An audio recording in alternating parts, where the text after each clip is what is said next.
Assalamualaikum, salam budaya. Kembali bertemu dengan saya, Mbah Singo.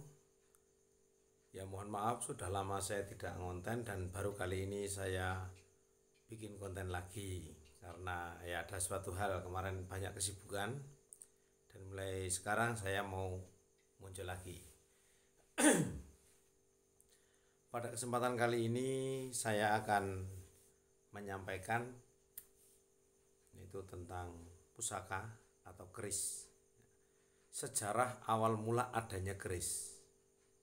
Mungkin belum banyak dari rekan-rekan yang tahu bagaimana awal adanya penciptaan keris dan siapa yang menemukan atau yang punya inisiatif, punya ide keris itu. Ya, ini ada cerita.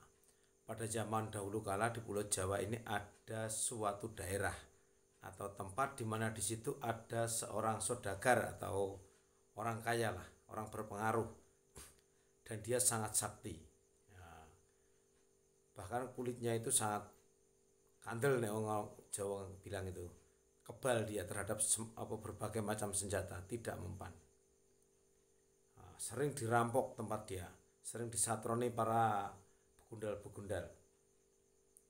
Tapi tidak ada yang dapat mengalahkan orang sakti tersebut, orang kaya tersebut. Dia juga punya pengawal, jadi ibarat kayak duwe satpam di sini jogo gitu. Rumahnya itu ada yang jaga. Harta benda dia ada yang jaga, dia punya anak buah banyak. Nah, di situ. Tapi bukan kerajaan. Itu belum kerajaan pada waktu itu. Alkisah begitu.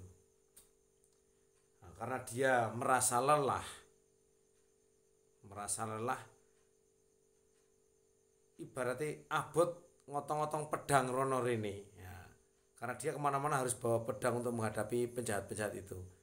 Makanya dia menemui seorang pertapa sakti, pertapa suci, yaitu beliau dengan nama Begawan Watulangkir. Nah, seorang pertapa sakti bernama Begawan Watulangkir. Beliau minta pendapat kepada sang Begawan supaya dia itu bisa mengalahkan orang-orang yang berbuat jahat kepadanya, yang ingin mensatroni atau mengganggu kehidupannya. Terus sang Begawan dimintain tolong untuk mencarikan senjata atau membuatkan senjata. Beliau berpesan senjata yang tidak diketahui, tidak kelihatan tapi sangat berbahaya. Nah, itu. Akhirnya sang Begawan bertapa, meminta petunjuk kepada Dewata, ya dulu Dewata masih namanya. Nah, beliau bertapa, dalam pertapaan itu beliau mendapat gambaran, yaitu seekor kalajengking raksasa bertempur melawan ular raksasa, podo-podo gedene, imbang gedene. Ya. Dalam pertarungan itu yang beliau lihat, Begawan Watulangkir itu melihat pertarungan antara ular dan kalajengking. Kalajengking digubet atau dililit oleh ular hingga tulang-tulang daripada kalajengking itu remuk-remuk. Nah, setelah digubet dan dilihat seperti remuk, tetapi kalajengking itu punya pusaka, yaitu entupe. Ular itu juga dientup oleh kalajengking. Nah, akhirnya sama-sama mati atau sama-sama tewas keduanya.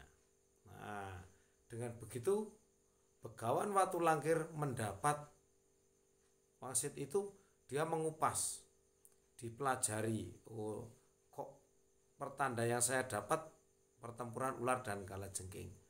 Akhirnya dibuatlah oleh beliau itu sebuah keris.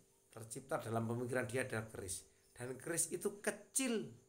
Nah, kecil, tetapi dia berpikir barangnya cilik medeni mateni. Nah, akhirnya dibuatlah keris, tetapi dengan racun atau mungkin warangan atau apa dulu tidak tahu, tapi dibuatlah sebuah keris, benda kecil tetapi sakti, sangat mematikan. Nah, itu yang buat oleh Begawan Watulangkir. Akhirnya dibuatkan sebuah keris kecil. Awal mulanya memang keris itu pembuatannya kecil.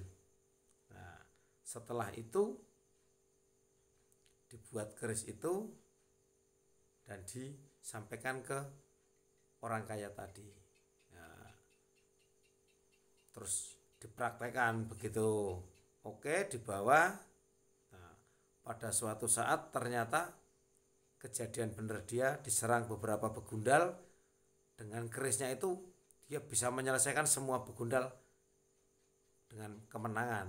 Nah, terus keris itu dilestarikan, akhirnya keris dibuat banyak. Seperti yang dibuat oleh Begawan Watulangkir. Nah, itu. Terus semakin lama semakin banyak lah. Dalam perkembangannya akhirnya keris itu dibuat besar. Seperti ini ya. Akhirnya dibuat gede seperti keris-keris yang lain, ya kan. Nah, yang keris yang kita kenal saat ini, yang kita tahu saat ini adalah keris yang besar-besar seperti ini.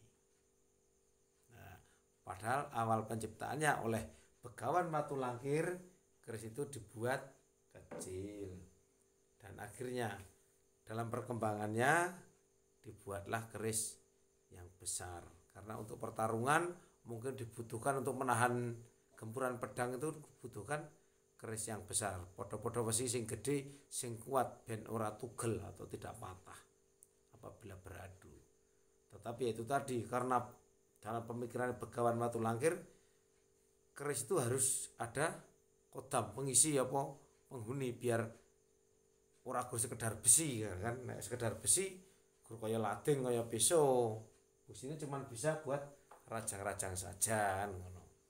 Makanya dibuat seperti itu. Ya, demikian sekilas tentang keris, awal penciptaan keris dengan tokoh Begawan Watulangkir. Ya, mohon maaf, saya bicara bukan asal bicara. Saya dapat kisah ini, dapat cerita ini juga dari seorang empu.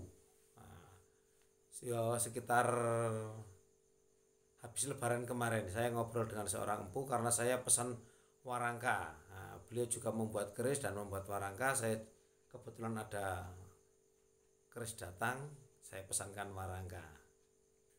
Nah, beliau adalah salah satu empu dari Keraton Surakarta dan banyak bercerita, mensejarahkan kepada saya tentang itu pusaka. Nah, saya sendiri senang masalah pusaka, jadi beliau cerita membeber masalah pusaka, awal mula pusaka. Ya, dan ada lagi cerita-cerita yang lain nanti di episode yang lain juga. Ya.